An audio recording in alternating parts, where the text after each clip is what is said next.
आणि बघा साध्वी प्रज्ञा सिंग यांचं 30 पानी जे काही संमिश्रण कोर्टामधलं ते आज बाहेर हो. आलेलं आहे. त्यातला एक एक जर शब्द वाचला तर अतिशय गलिच्छ प्रकारचं राजकारण त्यांच्यासोबत केलं गेलं. खरं तर एका साध्वीला आपण पूजत असतो.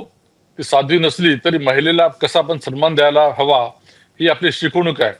पण त्याच्या विपरीत एटीएस प्रमुखांनी ज्या प्रकारे त्यांच्याबद्दल बोलले आणि ज्या प्रकारे त्यांनी त्यांच्यावर दबाव आणला म्हणजे मोहनजी भागवतांचं नाव घ्या, इंद्रेश कुमारांचं नाव घ्या हं. किंवा नरेंद्र मोदीजींचं नाव घ्या, योगीजींचं नाव घ्या, अशा प्रकारचा दबाव आणून त्यांना गोंधळण्याचा प्रयत्न केला.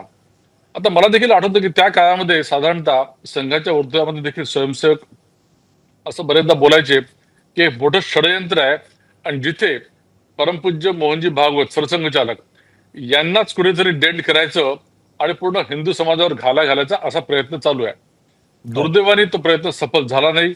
हा हा देश हे जे कायद्याचं राज्य आहे. आज एनआय म्हणजे एनआय कोर्टाच्या माध्यमातून पूर्ण निर्णय लागलेला आहे आणि साथीचे साथी जे आरोपी होते हो. ते निर्दोष त्यांची सुटका झालेली आहे. मला असं वाटतं की तो जो काळ होता तेव्हा मिलिटन्सी फार जोरात होती. अतिरेक्यांचं सर्वत्र हैदोस होता आणि हे करताना अतिरेकी एकाच धर्माचे सापडत होते. म्हणून कुठेतरी काँग्रेसला आणि काँग्रेस विचारांच्या लोकांना हं.